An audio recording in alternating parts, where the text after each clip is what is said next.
દર્શક મિત્રો, અત્યારે હાલ આપણે 14મું ઘર આપણે કઠવા મુકામે બનાવી રહ્યા છીએ અને ખાસ કરીને તો અત્યારે 15મા ઘરની શરૂઆત આપણે કરવાની છે। તો 15મું ઘર આ નોંધારા બાળકો માટે કરવાનું છે, જે માતા પિતાની છત્રછાયા ગુમાવેલી છે એમની માટે કરવાની છે। તો ખાસ આ વિડીયોને તમે ફોલો કરજો, શેર કરજો, જેથી કરીને અન્ય દાતાઓ આપણને સુધી મળી શકે, તો જેથી કરીને આ પરિવારનું ઘર, આ નોંધારા બાળકોનું ઘર વહેલાસર બની જાય। તો આપણે સમસ્ત દાતાઓના સહયોગથી અત્યારે હાલ આપણે 15મું ઘર બનાવવાની શરૂઆત કરવાની છે। તો તમારા બધાના સાથ અને સહયોગની અને સપોર્ટની ખૂબ જ જરૂર છે। તો બેનો, તમે અત્યારે કોણ કોણ પરિવારમાં છો? અમે 5 દારૂ, 3 બહેનો અને 2 ભાઈ। તમારા મમ્મી પપ્પા નથી શું છે? એને મારા મમ્મીને કે ખાતા ખાતા ઓતરાઈ ગયું હતું, તેને ઓલું તો મારા મમ્મી વહી ગયા, પછી મારા પપ્પા બીમાર હતા, તે મારા પપ્પા વહી ગયા। એનો કેટલો સમય છે? મારા પપ્પાને હજી મહિનો જ છે। મહિનો જ છે, બરોબર। તો અત્યારે તમારી તબિયત શું પડી રહી છે? અમારે બધા ભારુંનો, અમારે 2 બહેનો ઉપર છે, આ 2 બહેનોને કામ કરવામાં બધા ભારુંને અમારે હાંસવા પડે। બરોબર। તો તમે કેટલું ભણતા પહેલા? હું 7 ભણી। 8 ભણી? હજી તમારે ભણવું છે આગળ ભણવામાં તો પછી આ ભારું મારે નાના નાના ભરું છે?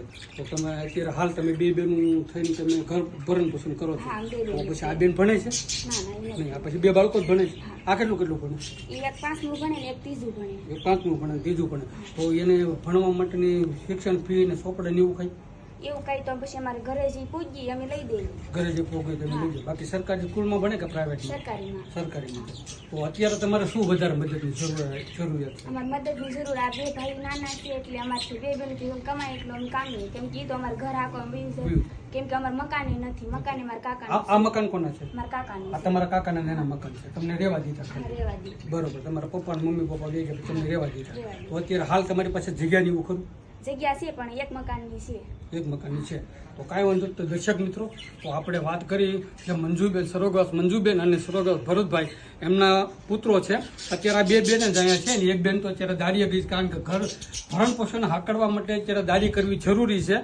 તો એમના માટે અત્યારે હાલ આપણું જે અલગધણી આશ્રમ રામા મંડળ અને નોંધારાનો આધાર ચેરિટેબલ ટ્રસ્ટના સહયોગથી અને સમસ્ત દાતાઓને હું નમ્ર વિનંતી કરું કે તમે લોકો ફૂલની તો ફૂલની પાકડી સપોર્ટ કરો, જેથી કરીને આ નોંધારા બાળકો, જે માતા પિતાની છત્રછાયા ગુમાવેલા બાળકો માટે આપણે એક સરસ મજાનું એક નાનું એવું ઘર બનાવવું છે। કારણ કે આ બેનને અત્યારે ભરણ પોષણ કરવા માટે અત્યારે પોતે દાડી કરવી જવી પડે। દાડી કરવા માટે સવારે વહેલા 6 વાગે ઉઠવાનું, 8 વાગે દાડીએ જવાનું અને રાત્રે 8 વાગે આવવાનું। કે 12 કલાકની નોકરીના મૂળ એને મળે છે 350 રૂપિયા નોકરીમાં।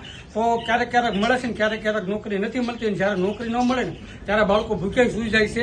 તો ખાસ કરીને તો તમારા બધાના સપોર્ટની જરૂર છે। તો આપણે એનું ઘર બનાવવા માટે ખૂબ જ મદદની જરૂરિયાત છે, તમારા સપોર્ટની જરૂરિયાત છે। તમારે 2 બહેનોને ભણવા જવું છે પાછું? ભણવામાં આ ભાઈ નાના છે એટલે અમારે 2 બહેનો ન થાય, એકનું થાય। એકનું થાય। તો આ બેન કેટલું ભણે બેટા? 7મું। તો કેટલો સમય થયો નીકળી જઈને? 2 મહિને, 2 વર્ષ થઈ ગયા 7મું। તો પાછું તમને સ્કૂલે તપાસ કરો લઈ લે એમ છે? હાલો, કાંઈ વાંધો નહીં, એના માટે સ્કૂલમાં બેસવા માટે આપણે કાંઈક નક્કી કરીશું। તો દાતાઓને મળીને આપણે કાર્ય આગળ ધપાવીએ।